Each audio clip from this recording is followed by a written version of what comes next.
At a small diner, a black man named Marcus becomes the target of blatant racism when a white patron unleashes a tirade of hateful slurs against him.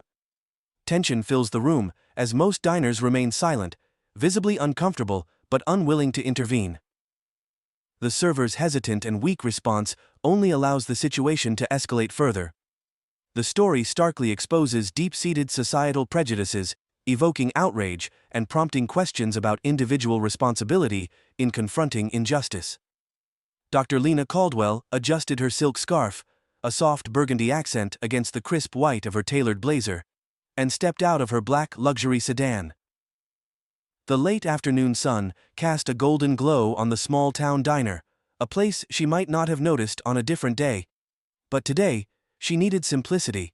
A quiet meal before her speaking engagement at the university, a few towns over. For someone who could command boardrooms and medical conferences with equal ease, Lena carried herself with an unassuming grace. Her accolades were plenty: a trailblazing neurosurgeon who had cracked open barriers as deftly as she did human skulls, a philanthropist funding scholarships for underprivileged students, and a steadfast advocate for equitable healthcare reform. Yet, here she was, stepping into a roadside diner that boasted the best homemade pie in the county, scrawled on a weathered chalkboard.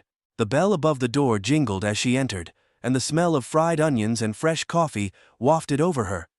The hum of casual conversations mixed with the clatter of plates and the occasional hiss from the grill. It was charming in a way, even if the linoleum floors had seen better days and the floral curtains framing the windows were slightly faded.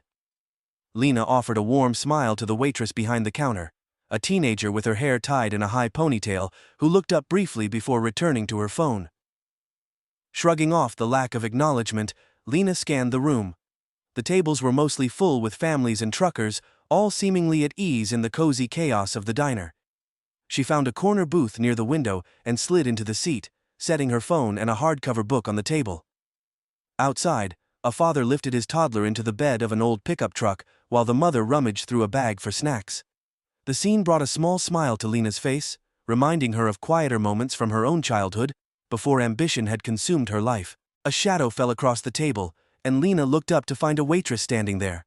This one was older, her graying hair pulled into a tight bun, and her expression lined with weariness, or perhaps something sharper. Her name tag read, Marge. The letters faded from years of wear. "What can I get you?" Marge asked, her voice clipped. Lena glanced at the laminated menu, its edges curling from years of use. "Just a coffee to start, please." Marge nodded curtly and walked away without another word. Lena raised an eyebrow but said nothing, attributing the brusqueness to the fatigue that seemed to weigh on Marge's every movement. She opened her book, a novel she'd been meaning to finish for weeks, and tried to lose herself in its pages. Her coffee arrived with a loud clink, the mug placed on the table so abruptly that a few drops spilled over the edge. Lena glanced up, but Marge was already walking away. She grabbed a napkin, dabbing at the spill, and turned back to her book. The words swam in and out of focus, her mind drifting to the lecture she was scheduled to give in a few hours. It was a prestigious invitation, part of a series on overcoming systemic inequalities in healthcare. Her name alone had drawn a packed audience. Despite her success, Lena often found herself in moments like these, her identity reduced to assumptions by people who saw only the color of her skin or her unassuming demeanor. There was a cruel irony to it all.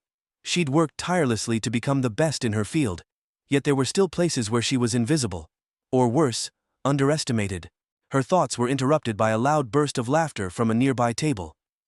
A group of 3 men in denim jackets and baseball caps were exchanging stories, their voices carrying easily over the other conversations. One of them, a burly man with a ruddy complexion, glanced her way briefly, his eyes narrowing before he turned back to his friends. Lena felt the weight of that look, the unspoken assumptions behind it, but she returned her focus to her book. The coffee had grown lukewarm by the time Marge returned. "You ready to order?" "Yes," Lena said, her voice even. "I'll have the grilled chicken sandwich, no mayo, with a side salad." Marge jotted it down without looking up. "Anything else?" "That'll be all, thank you." Marge gave a curt nod and walked away, leaving Lena to wonder if the interaction had been as cold as it felt, or if she was reading too much into it. She was no stranger to microaggressions, those subtle slights that were too small to confront directly, but left a lingering sting nonetheless. But she had also learned to pick her battles. As she waited for her food, Lena's phone buzzed. She glanced at the screen, a message from her assistant, reminding her about tomorrow's board meeting at the hospital. She typed a quick reply and set the phone down, noticing the group of men had gone quiet.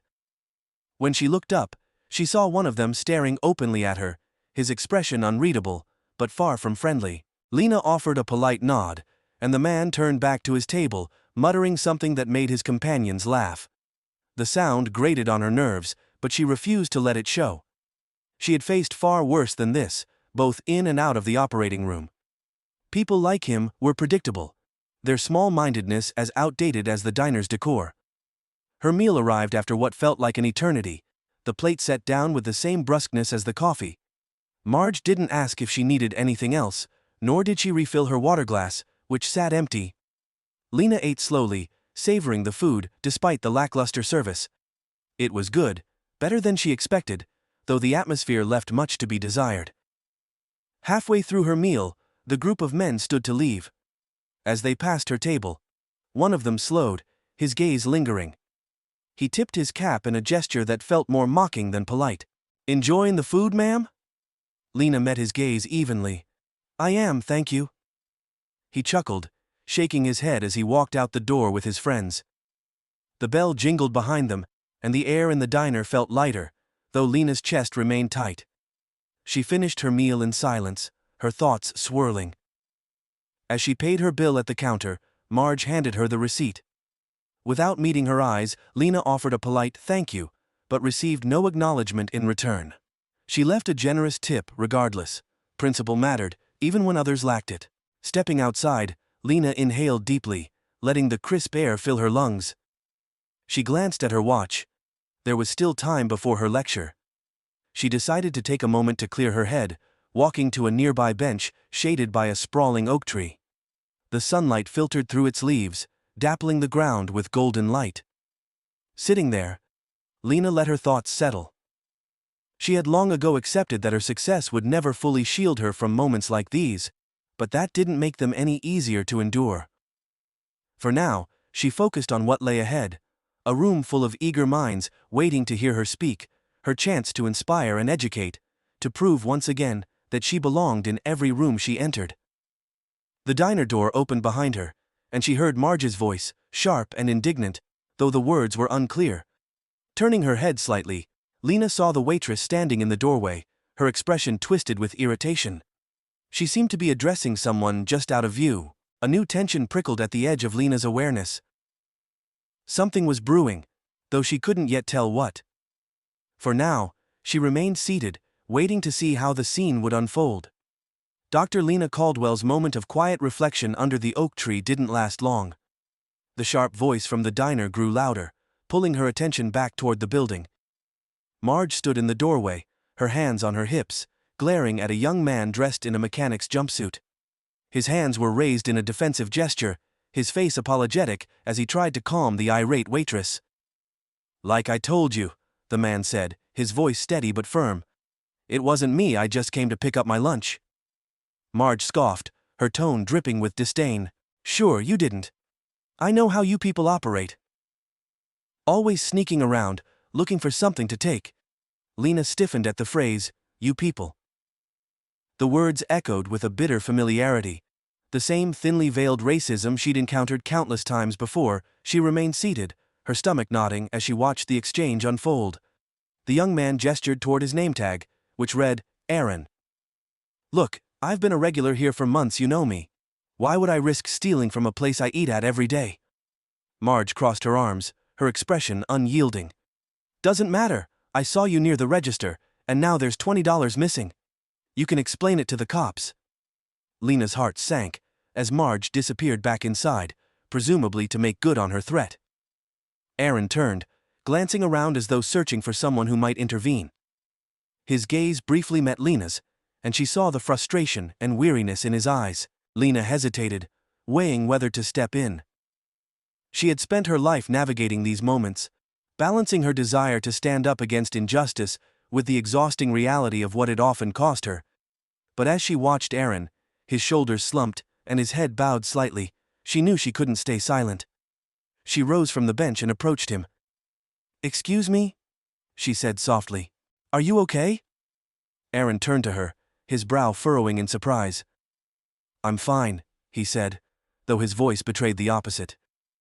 "It's just, I didn't do anything, but she's already decided I'm guilty."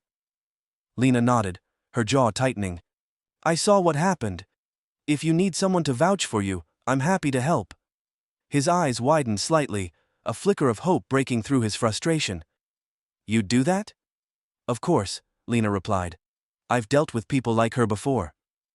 Before Aaron could respond, the screech of tires announced the arrival of a police cruiser. 2 officers stepped out, their uniforms crisp and their expressions guarded as they approached the diner. Marge appeared in the doorway again, her face lighting up at the sight of them.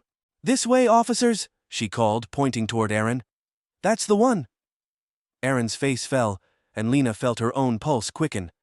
She stepped closer to him, her presence a silent reassurance as the officers approached. "What seems to be the problem here?"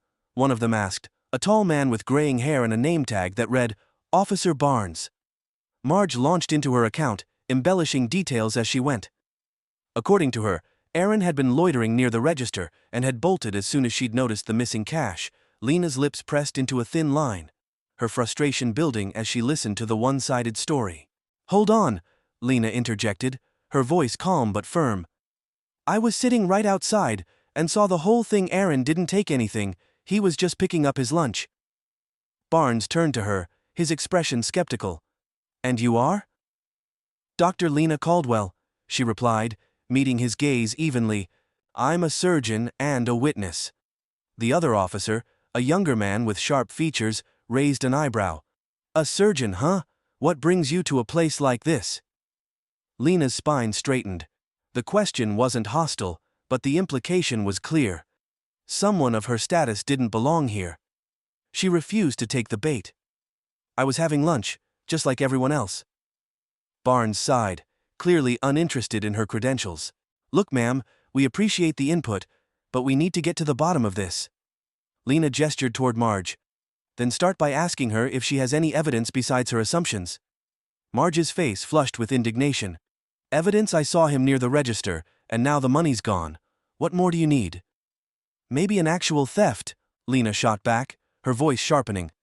"Did you check the register, count the money, or did you just assume Aaron was guilty because of how he looks?" The officers exchanged a glance, their discomfort palpable. Barnes cleared his throat. "Ma'am, we'll handle this." Aaron, who had been silent until now, finally spoke. "Why don't you check the cameras? You've got them all over the place." Marge bristled. "We don't need cameras to see what's obvious." Lena stepped closer, her gaze locking onto Marge's. "What's obvious is your bias. You didn't see Aaron take anything because he didn't, and unless you have proof, this conversation is over." Barnes held up a hand, his tone placating. "All right, let's not escalate this further. We'll check the cameras." Marge opened her mouth to argue, but the younger officer cut her off. "It's standard procedure, ma'am. If there's nothing to hide, it won't take long." Marge's lips thinned, but she reluctantly nodded. "Fine, but you'll see I'm right." The officers disappeared inside, leaving Lena and Aaron standing in tense silence. She could feel the eyes of the other diners on them through the windows. Their curiosity mingled with judgment. Aaron shifted uncomfortably, his hands shoved deep into his pockets. "Thanks for stepping in," he said quietly. "Most people wouldn't." Lena glanced at him, her expression softening. "Most people should." The minutes dragged on, each one stretching Lena's patience thinner. Finally the officers returned, their expressions unreadable. Barnes cleared his throat, addressing Marge first. "The cameras show Aaron walking in, picking up his lunch, and leaving no evidence of theft." Marge's face turned bright red. "But—" "No buts," Barnes interrupted. "There's nothing to charge him with." Aaron let out a breath he'd been holding, but his relief was short-lived as Marge rounded on him. "Don't think this means you're welcome here anymore," she snapped. "You've caused enough trouble for one day." Aaron flinched, but Lena stepped forward, her voice icy. "He's caused trouble." You're the one who made a false accusation without a shred of evidence. If anyone's out of line, it's you. Marge's mouth opened and closed like a fish out of water, but before she could respond, Barnes interjected, "All right, that's enough. Let's all calm down." Lena turned to him, her eyes blazing.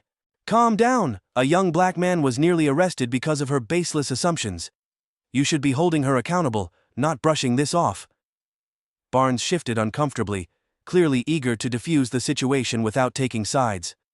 "Ma'am, the matter's resolved. Let's leave it at that."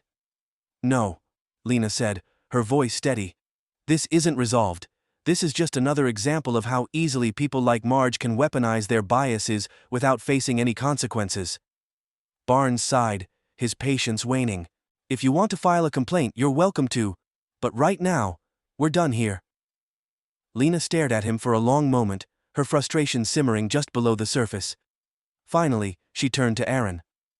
"Let's go." As they walked away from the diner, Aaron glanced at her, his expression a mix of gratitude and exhaustion. "You didn't have to do all that." "Yes, I did," Lena replied, her voice firm. "Because if I didn't, she'd think she could do it again, and next time, it might not end so neatly." Aaron nodded, his shoulders relaxing slightly. "You're right, it's just tiring, you know?" Lena gave him a small, understanding smile. "I know." They parted ways in the parking lot, Aaron heading back to his garage while Lena climbed into her car. As she sat behind the wheel, she let out a heavy sigh, the weight of the encounter pressing down on her. She knew this was far from over, both for Aaron and for herself, but for now, she was content in the knowledge that she had done what she could. Lena's hands tightened around the steering wheel as she drove toward the university. The encounter at the diner replayed in her mind, each detail sharpening her focus. Marge's accusations, the police officer's dismissive attitudes, and the stares of the other diners. Everything reinforced the urgency of the lecture she was about to give. It wasn't just another talk, it was a platform to confront the very biases she had encountered moments ago. Her phone buzzed on the dashboard, a message from her assistant flashing across the screen. "Dr. Caldwell, there's been a change to the panel lineup. Call me when you can." Frowning, Lena pulled over into a quiet parking lot and dialed her assistant. Mia answered on the first ring. "Lena, I'm so sorry to bother you, but there's a situation," Mia said, her voice tight with concern. "What kind of situation?" Lena asked, her pulse quickening. "The university added a last-minute panelist, someone from the Board of Trustees, Dr. Gregory Steele." Lena's breath hitched. Dr. Steele was a prominent figure in the medical field, but his reputation was marred by whispers of bias and outdated views. She had crossed paths with him years ago during a heated debate on healthcare equity, where he had dismissed her arguments as idealistic. "Why am I just hearing about this now?" Lena asked, her voice low and measured. "I only found out an hour ago," Mia replied. "Apparently, Steele insisted on joining the panel to provide balance." Lena closed her eyes, the weight of the word settling over her. Balance often meant undermining voices like hers, with polite, yet insidious rhetoric. She took a deep breath, centering herself. This wasn't new territory, but it didn't make the battle any less exhausting. "Thanks for letting me know," Lena said. "I'll handle it." Ending the call, Lena sat in silence for a moment, her thoughts racing. Steele's presence would undoubtedly shift the dynamic of the panel, potentially turning what was meant to be an empowering discussion into a confrontation. Still, backing down wasn't an option. The lecture hall was buzzing when Lena arrived, students and faculty mingling in clusters as they waited for the event to begin. The stage at the front was set with a row of chairs and microphones, the university's emblem projected onto a large screen behind them. Lena scanned the room, her practiced composure firmly in place. A young man in a blazer approached her, his hand outstretched. "Dr. Caldwell, welcome. I'm Mitchell Carter, the moderator for tonight's panel." Lena shook his hand, offering a polite smile. "Thank you, Mitchell, I appreciate the opportunity." Mitchell hesitated, his brow furrowing slightly. "I hope you don't mind the last-minute addition to the panel. Dr. Steele can be outspoken, but I'm sure it'll be a productive discussion." Lena nodded, her smile tightening. "I've dealt with outspoken before, I'm sure it'll be fine." As Mitchell walked away, Lena made her way to the stage, where Dr. Steele was already seated. He was a tall man with a commanding presence, his graying hair neatly combed and his suit impeccably tailored. When he spotted her, he stood, extending a hand. "Dr. Caldwell," he said, his tone warm but tinged with condescension. "It's been a while." "Dr. Steele," Lena replied, shaking his hand firmly. "It has." "I hear you've been making waves," Steele said, his smile not quite reaching his eyes. "It's good to see someone tackling the tough issues." "And it's good to see the establishment taking an interest," Lena countered, her tone polite but pointed. Steele chuckled, as if amused by her response, and gestured to the chair beside him. Lena took her seat, smoothing her blazer as she prepared for what was sure to be a challenging evening. The panel discussion began smoothly, with Mitchell introducing each speaker and posing thoughtful questions about healthcare reform. Lena spoke with confidence and clarity, drawing on both her personal experiences and her expertise to highlight the systemic barriers faced by marginalized communities. But as the conversation deepened, Steele began to interject more frequently. His comments, though carefully worded, undermined Lena's points by questioning the feasibility of her proposals. "With all due respect, Dr. Caldwell," Steele said at one point, his voice measured, "your approach seems to overlook the practical challenges of implementing such sweeping changes. We can't simply expect the system to shift overnight." Lena met his gaze, her expression calm. "I'm not suggesting overnight change, Dr. Steele. I'm advocating for a deliberate, sustained effort to address inequities that have persisted for generations. Dismissing these issues as impractical only perpetuates the status quo." The audience murmured in response, a few heads nodding in agreement. Steele's smile faltered slightly, but he recovered quickly, redirecting the conversation with practiced ease. As the discussion continued, Lena felt the tension in the room build. Steele's interruptions became more pointed, and his tone grew sharper. It was clear he was attempting to assert dominance, but Lena refused to waver. The turning point came during the QA session. A student stood, her voice trembling slightly as she asked, "Dr. Caldwell, how do you stay motivated when it feels like the system is designed to work against people like us?" Lena's chest tightened at the raw vulnerability in the question. She took a moment before responding, her voice steady and empathetic. "Change is never easy," she said. "And yes, the system often feels insurmountable, but every step forward, no matter how small, is a step toward justice. It's about perseverance and refusing to let the weight of the system crush your spirit." The room erupted in applause, the energy palpable. But Steele's expression darkened, and when the applause subsided, he leaned forward, addressing the student directly. "Motivation is important," he said, his tone patronizing. "But let's not forget the importance of working within the system. Change comes from collaboration, not defiance." Lena felt a surge of anger, but kept her composure. She turned to Steele, her voice cutting through the tension like a blade. "Collaboration is valuable, Dr. Steele, but it requires mutual respect and a willingness to confront uncomfortable truths. Defiance is necessary when the system refuses to change." The audience's response was immediate and overwhelming. The applause louder than before, Steele's face flushed, his practiced demeanor slipping for a fraction of a second. As the event drew to a close, Mitchell thanked the panelists and invited the audience to continue the conversation over refreshments. Steele left the stage quickly, his expression stiff, while Lena lingered, greeting students and answering their questions. But as she made her way toward the exit, she was stopped by a university administrator. Her smile was tight, her tone polite but firm. "Dr. Caldwell, could we have a word in private?" Lena's stomach sank. She recognized the look on the administrator's face, a mixture of discomfort and obligation. Whatever was coming next wasn't good. Dr. Lena Caldwell followed the administrator into a side hallway just off the main lecture hall.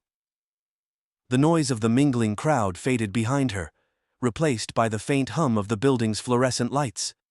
The administrator, a petite woman with neatly styled hair and a pinched expression, gestured toward an unassuming door labeled "Private." Lena stepped inside, and the administrator closed the door behind them. The room was small and sparsely furnished, with a round table, a few chairs, and a cabinet of files lining one wall.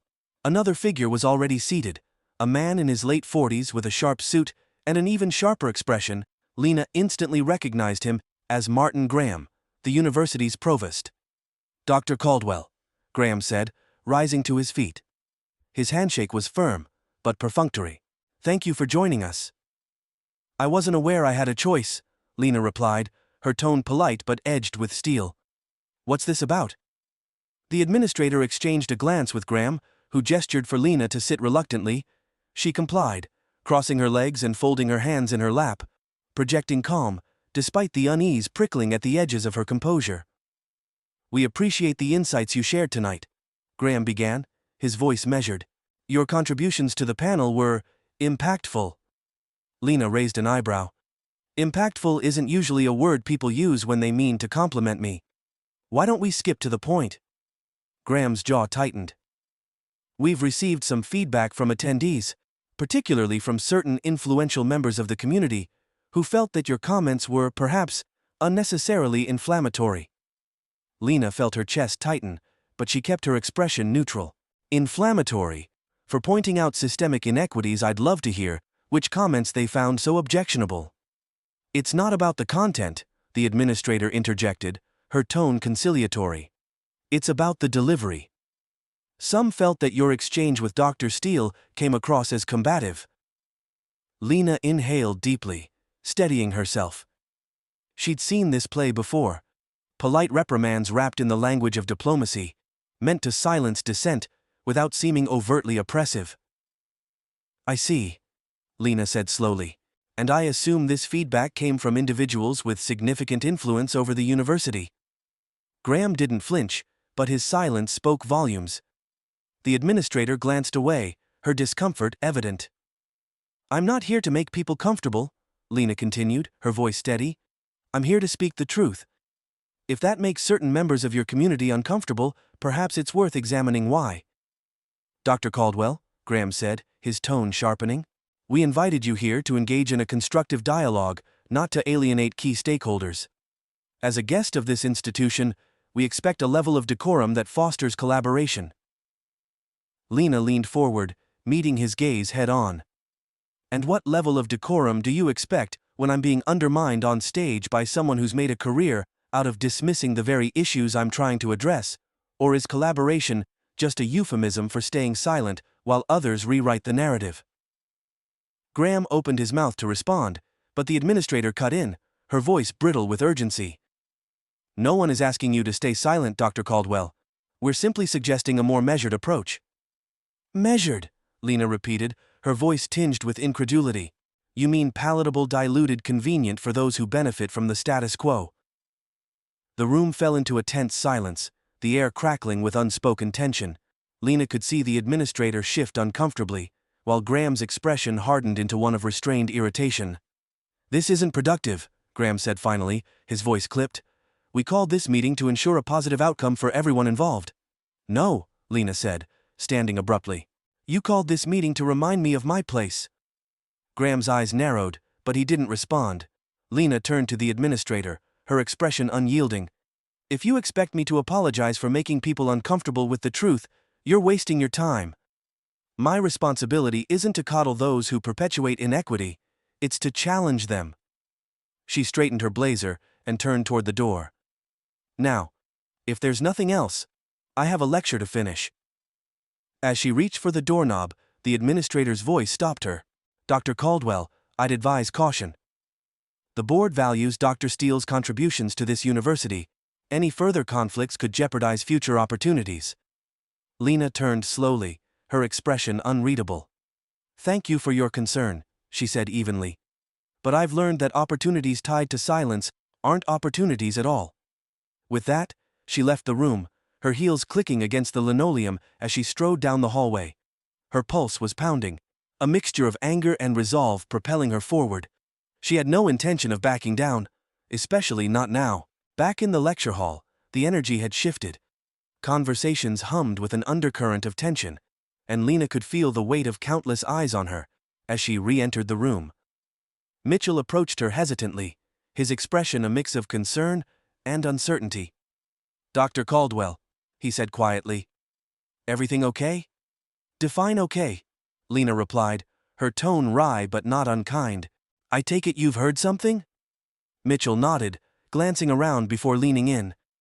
Steele's been making the rounds, talking to donors. He's not happy. Lena's jaw tightened. Of course he isn't. He's not used to being challenged. Mitchell hesitated, then added, Look, I support what you're doing, but just be careful. Steele has a lot of pull around here. Lena placed a hand on his arm, her gaze steady. I appreciate the warning, Mitchell.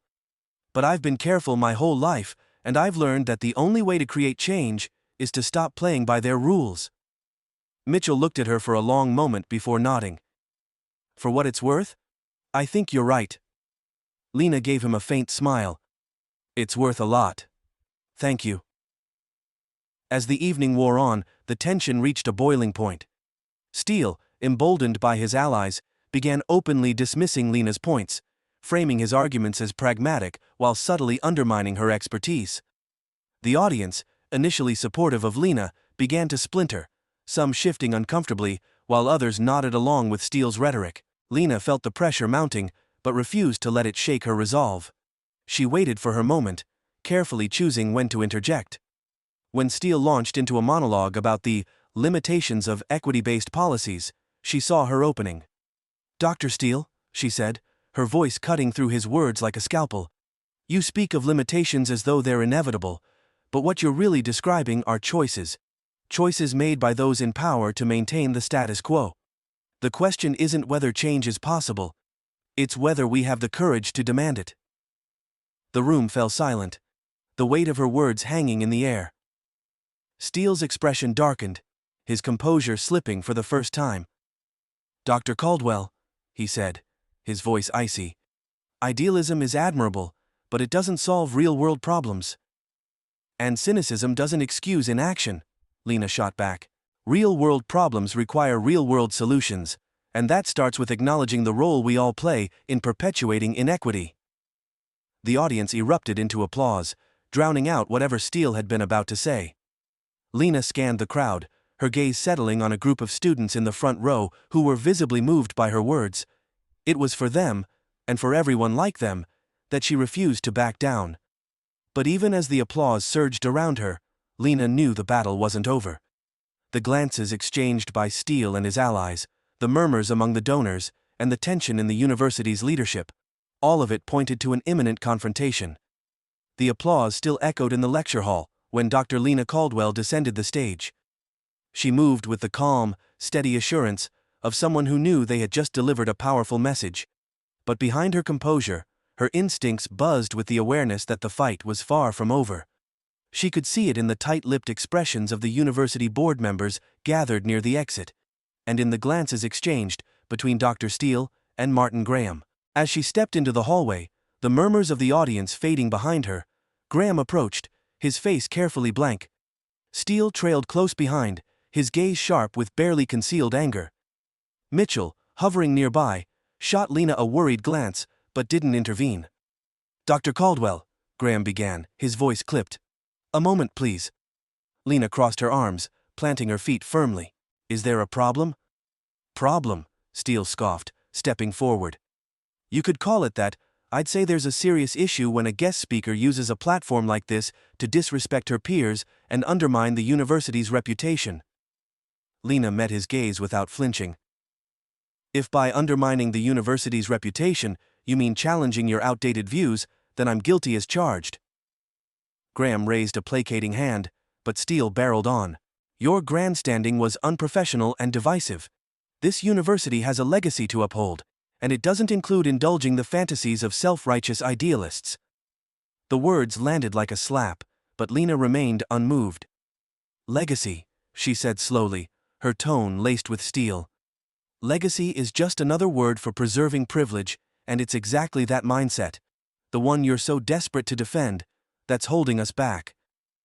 Steele's face darkened, and Graham stepped between them, his voice strained. Enough, both of you. Lena glanced at Graham, her frustration boiling over. Don't pretend to be neutral, Provost. You've enabled this behavior by giving people like Steele the power to stifle progress under the guise of maintaining order. This isn't about power, Graham snapped. It's about professionalism. Your behavior tonight has jeopardized relationships with key donors, and that affects everyone. Lena tilted her head, her voice sharp and unyielding. You're right. This is about power. The power to decide who gets to speak, whose voices matter, and who gets silenced for daring to question the status quo. You don't care about professionalism. You care about control. Steele stepped closer, his voice dropping to a venomous growl. If you think you can waltz in here and lecture us about equity while tearing down everything this institution stands for, you're sorely mistaken. Lena's eyes flashed. What this institution stands for is exactly why I'm here. To expose the hypocrisy and complacency that allow people like you to thrive while others are left behind. The tension was electric, the air between them heavy with unspoken stakes. Steele opened his mouth to retort. But before he could, Mitchell stepped forward, his voice trembling but resolute. She's right, he said, his words breaking the silence like a thunderclap. Dr. Caldwell is right. We've spent so much time protecting the feelings of those in power that we've forgotten what education is supposed to be about. Challenging ideas, inspiring change, and pushing boundaries. Graham turned to Mitchell, his expression incredulous. Mitchell, this isn't the time. No, it is, Mitchell interrupted, his voice growing steadier. Because if we keep making excuses for people like Dr. Steele, nothing will ever change. And I don't want to be part of an institution that values comfort over truth. For a moment, the hallway was silent. Steele's face had turned a deep shade of red, and Graham looked as though he'd swallowed something bitter. Lena glanced at Mitchell, a flicker of gratitude passing through her, before she returned her focus to the antagonist before her. This is bigger than tonight's panel, Lena said, her voice cutting through the tension. It's about whether we're willing to confront the systemic inequities that permeate every level of society. You can keep trying to silence me, but you can't silence the truth. Steele took a step forward, his tone low and dangerous. You have no idea who you're dealing with. Oh, I do, Lena shot back. I've been dealing with people like you my entire career, men who think their privilege makes them untouchable. But here's the thing, Dr. Steele, your time is up. The world is changing, whether you like it or not. Steele's hand curled into a fist at his side, but before he could respond, a voice rang out from behind them. Dr. Caldwell? All heads turned to see a student standing a few feet away, her face pale but determined. It was the young woman who had asked Lena the question during the QA session. I just wanted to say thank you, the student said, her voice trembling slightly. For everything you said tonight, it gave me hope. Lena's expression softened, and she gave the student a small nod. You're welcome, and don't lose that hope. It's what will drive the change we need. The student nodded and hurried away, her presence a poignant reminder of why Lena fought so hard. She turned back to Steele and Graham, her resolve hardening. You can keep trying to discredit me, but the truth has a way of breaking through, Lena said. And tonight, I think it broke through loud and clear. Steele's mouth twisted into a sneer, but he said nothing. Graham, clearly struggling to regain control, gestured toward the exit. I think we've all said enough for one night, he muttered. Dr. Caldwell, you're free to go. Lena raised an eyebrow. Free to go? How generous of you. Without another word, she turned and walked away, her heels clicking against the polished floor. Mitchell fell into step beside her, his face a mixture of admiration and nerves. That was intense, he said. Lena smiled faintly. Welcome to my world. As they stepped into the night air, Lena inhaled deeply, letting the tension of the confrontation begin to ebb. But she knew the fight was far from over. Steele and his allies wouldn't let this go quietly, and the institution's power structures were still very much intact. Still, she felt a flicker of triumph. The truth had been spoken, and the seeds of change had been planted. Now it was time to see how they would grow. The noise of the lecture hall was still fading when Dr. Lena Caldwell stepped into the university's grand foyer. The air felt charged, as if everyone in the building knew something monumental had just occurred. Steele's venomous words and the sharp applause of the audience replayed in her mind, but she refused to let the intensity of the moment shake her resolve. Her heels clicked against the marble floor as she made her way toward the exit, ready to leave the evening's tension behind. But a voice called out, sharp and commanding, stopping her in her tracks. Dr. Caldwell! She turned to see Dr. Steele standing just beyond the shadows of a hallway, his expression cold and calculated. Two board members flanked him, their discomfort evident as they exchanged uneasy glances. The provost, Martin Graham, lingered a few steps behind, his face drawn tight with tension. Steele stepped forward, his voice low but dripping with disdain. "You think you can walk out of here unscathed after what you've done tonight?" Lena's lips tightened into a thin line. She folded her arms, grounding herself. "I spoke the truth, Dr. Steele. If that's what you find so offensive, then maybe it's time you reconsidered your position." Steele chuckled darkly, his smile more a sneer. "Truth? You mean your self-righteous propaganda? Let me remind you, this institution was built on principles of tradition and excellence, not divisive rhetoric." Lena took a step closer, her voice calm but edged with steel. "Tradition and excellence aren't incompatible with progress. What's divisive is your refusal to acknowledge the systemic inequities that plague our field, and the harm caused by people like you, who hide behind the guise of professionalism." One of the board members, a tall man with graying hair, cleared his throat nervously. "Perhaps we should all take a moment to cool down. This isn't the place." "This is exactly the place," Lena interjected, her gaze unwavering. "Because this isn't just about me or tonight's discussion, it's about who gets to control the narrative, and who's silenced for daring to challenge it." Steele's smile twisted, his carefully constructed mask beginning to crack. "You have no idea what you're dealing with, Dr. Caldwell. I've spent decades building relationships in this field. Relationships that ensure voices like yours don't get to derail the work of real professionals." "And there it is," Lena said, her voice rising slightly, enough to echo in the vast foyer. "The truth you've been so desperate to keep hidden.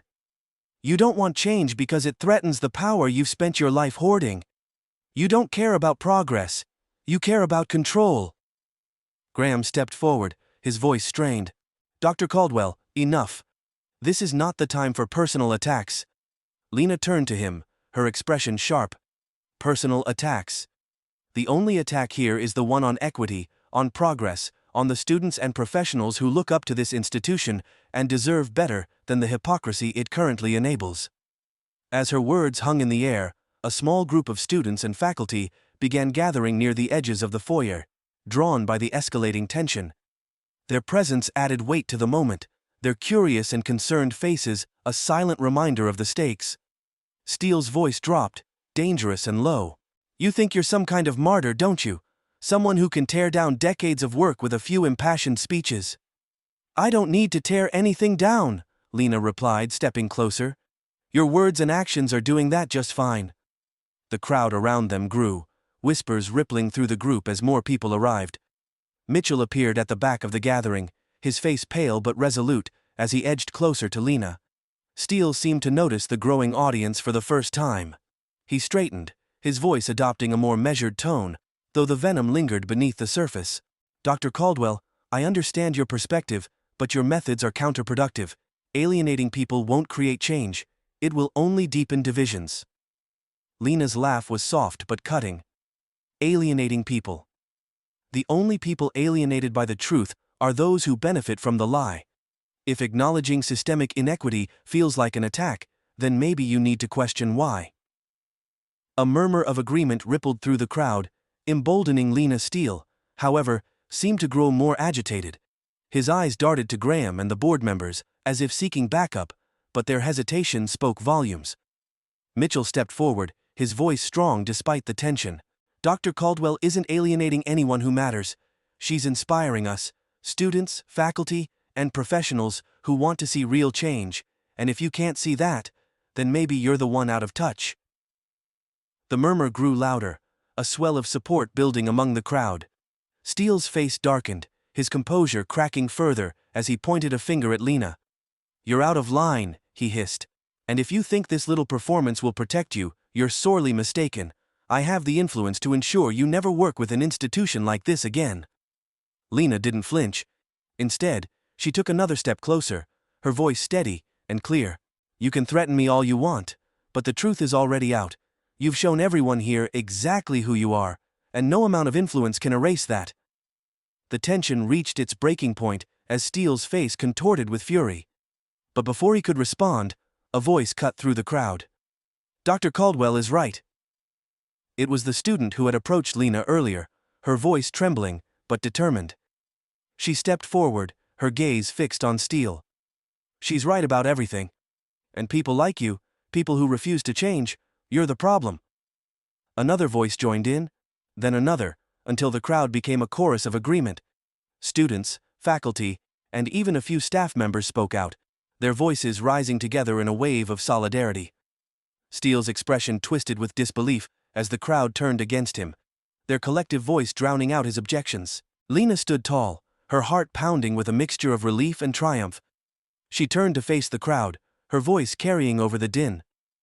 "This is what change looks like," she said, her words met with a roar of approval. "It's messy, uncomfortable, and long overdue, but it starts here, with all of us." The noise swelled, and for a moment, Lena allowed herself to savor the moment. But she knew this wasn't the end, far from it. The battle had only just begun, and the road ahead would be fraught with challenges. As Steele stormed out of the foyer, his allies trailing behind him, Lena felt a wave of uncertainty. The fight was far from over, and the repercussions of tonight's confrontation would surely follow her. But for now, she stood in the midst of a movement, a collective demand for change, and knew she had done what was right. The next morning, Dr. Lena Caldwell sat in a sunlit cafe near the university, her hands wrapped around a steaming cup of tea. The warmth seeped into her palms, grounding her as she replayed the events of the previous night. The confrontation with Dr. Steele had been cathartic, but the weight of what it might cost her still lingered in the back of her mind. Her phone buzzed on the table. It was a message from Mitchell. "Lena, you're all over the campus news. People are rallying behind what you said. We need to talk about next steps. Call me when you can." Lena allowed herself a small smile. The response from the students and faculty last night had been overwhelming. After Steele's dramatic exit, the crowd had surged with energy, demanding answers from the university's leadership. She had stayed for nearly an hour, speaking with students and fielding their questions, their enthusiasm and determination giving her hope. But she knew the fight wasn't over. By mid-afternoon, the university's administration released an official statement addressing the incident. It was vague, filled with platitudes about encouraging diverse perspectives and fostering constructive dialogue. Steele's name was conspicuously absent, but the response only fueled the growing unrest on campus. Students organized sit-ins and demanded an open forum to discuss systemic inequities at the institution. That evening, Lena received a call from Martin Graham. "Dr. Caldwell," he began, his tone clipped. "I'd like to discuss last night." "I'm listening," Lena said, her voice calm but firm. Graham cleared his throat. "Let me be frank. The board isn't happy about the way things unfolded. Dr. Steele has been a valued member of this institution for years, and there's concern that the events of last night have damaged his reputation." Lena's grip on the phone tightened. "Dr. Steele's reputation isn't my concern. His actions last night revealed who he is and what he stands for. If that damages his reputation, it's because it's finally catching up with him." Graham hesitated. "Be that as it may, the board is considering disciplinary action against you for the way you conducted yourself during the panel." Lena exhaled slowly, her anger simmering beneath the surface. "So let me get this straight. Steele openly dismissed the experiences of marginalized communities, attempted to undermine me at every turn, and made veiled threats against my career. But I'm the one facing consequences." "We're not making any decisions yet," Graham said quickly, sensing her fury. "But I felt it was important to keep you informed." "Thank you for that," Lena said, her tone icy. "But let me make something clear, Provost. If the board takes any action against me, it will only prove the very points I made last night, and I promise you, I won't be silent about it." Before Graham could respond, Lena ended the call. Over the next few days, the campus erupted in activism. Students circulated petitions demanding Steele's resignation and calling for reforms in the university's leadership. Faculty members held impromptu discussions on equity in education, and alumni began writing letters of support for Lena. Steele, meanwhile, retreated from public view. Reports surfaced of donors withdrawing support, citing his behavior during the panel and his increasingly divisive rhetoric. By the end of the week, Steele announced his resignation from the board, citing personal reasons. The statement was terse and devoid of contrition, but it was enough to satisfy the growing calls for accountability. For Lena, the news brought a sense of relief, though it was tempered by the knowledge that Steele's resignation was only the beginning. The systemic issues he represented wouldn't disappear with his departure. 1 week later, Lena stood in the same lecture hall where the confrontation had unfolded. The university had organized an open forum in response to the students' demands, and Lena had been invited to deliver the keynote address. The room was packed. The energy electric students, faculty, and community members filled every seat, their faces expectant as Lena approached the podium. She took a deep breath, letting the weight of the moment settle over her. "Thank you," she began, her voice steady. "Thank you for showing up, not just today, but in the days since that panel. Your voices, your passion, and your determination have made it clear that change is not only necessary, but inevitable." A ripple of applause spread through the audience. Last week's events brought uncomfortable truths to light, truths that many of us have known for years, but that some have refused to acknowledge. Those truths revealed the need for accountability, not just for individuals, but for the systems that allow inequity to persist. She paused, meeting the gaze of a young woman in the front row, who had been one of the most vocal organizers of the student movement. "But accountability isn't enough," Lena continued. "We must go further. We must rebuild these systems with intention and purpose, ensuring that equity isn't just a goal, but a foundation." The applause grew louder, and Lena waited for it to fade before delivering her closing remarks. "I want to leave you with this. Change is never easy. It requires courage, persistence, and a willingness to disrupt the status quo. But if last week taught me anything, it's that we are capable of more than we realize. Together, we can create a future where voices like mine, and yours, are no longer silenced, but celebrated." The audience rose to their feet, the room filling with the sound of applause and cheers. Lena stepped back from the podium, her heart full of gratitude and resolve. As the forum ended, Mitchell approached her, his expression a mix of pride and excitement. "You were incredible," he said. "The students are already talking about next steps. They want to keep the momentum going." Lena smiled. "That's what this is about. Empowering them to take the lead." Mitchell nodded. "And you? What's next for you?" Lena glanced around the room, taking in the faces of the people she had inspired. "There's still so much work to be done, but I know I'm not alone in this fight." That night, Lena sat by her window, the city lights twinkling in the distance. The events of the past week had been exhausting, but they had also been transformative. She had faced one of the toughest challenges of her career and emerged stronger, more determined than ever. As she sipped her tea, her phone buzzed with another message. This one was from a student she had spoken to at the forum. "Thank you for everything, Dr. Caldwell. You've shown us what's possible." Lena smiled, her heart swelling with hope. The fight for justice was far from over, but for the first time in a long time, she felt certain that the tide was turning. And she was ready to lead the way. Strong conclusion and reflection. The soft hum of her apartment enveloped Dr. Lena Caldwell as she sat at her desk, gazing at the glowing skyline of the city. The events of the past week had been a storm, a collision of resistance, revelation, and resilience. But now, in the stillness of the evening, she allowed herself a moment to process it all. Her reflection stared back at her from the darkened window, a mixture of exhaustion and quiet triumph etched into her features. She had stood her ground against Dr. Steele and the institutional power he represented, not just for herself, but for everyone who had ever been silenced by the weight of systemic inequities. It wasn't just a personal victory, it was a spark igniting something larger. A journey of growth. Lena's journey had always been marked by a relentless drive to make a difference. She had built a career on breaking barriers, becoming a trailblazing neurosurgeon and a voice for equity in healthcare. But the confrontation at the university had tested her resolve in a way few experiences ever had.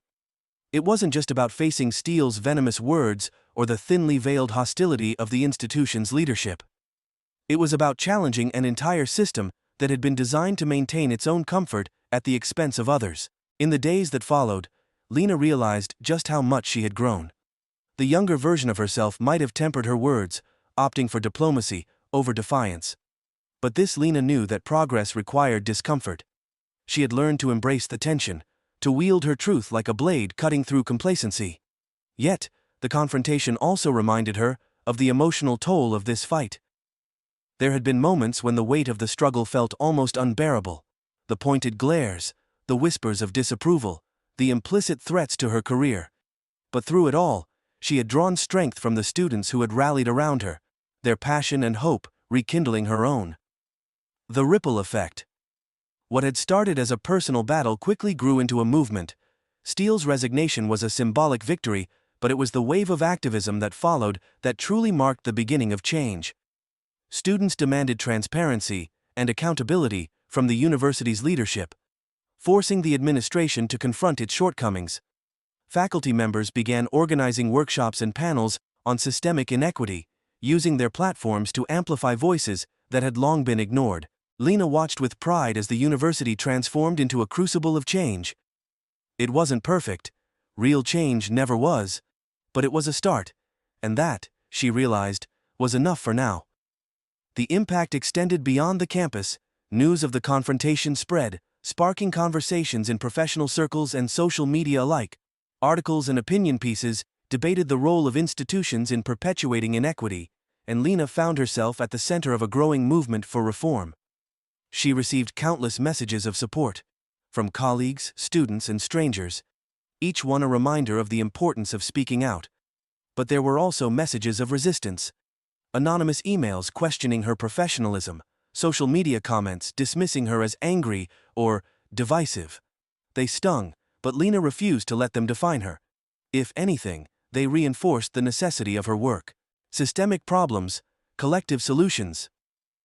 The events of the past week laid bare the insidious nature of systemic problems. Steele wasn't just one man with outdated views, he was a symptom of a larger disease, one that thrived on maintaining the status quo. Institutions like the university had been complicit, prioritizing their reputations and donor relationships over true equity. But the events of the panel showed that change was possible, even if incremental.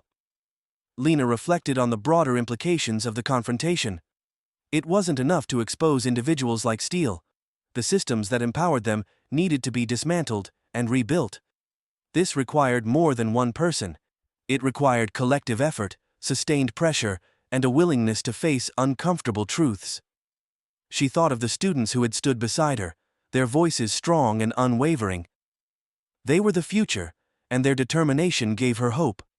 Change wouldn't happen overnight, but it was in motion, driven by the collective energy of those who refused to accept the world as it was. A call to action. As Lena sat at her desk, she drafted an article for a prominent medical journal. The piece wasn't just a reflection on the panel or Steele's resignation, it was a call to action. She wrote about the need for systemic reform, the importance of amplifying marginalized voices, and the power of collective resilience. But she also wrote about the cost of staying silent, urging her colleagues to confront their own complicity in perpetuating inequities. When she finished, she leaned back in her chair, letting the words settle. The fight for justice was far from over, but this was her way of continuing it.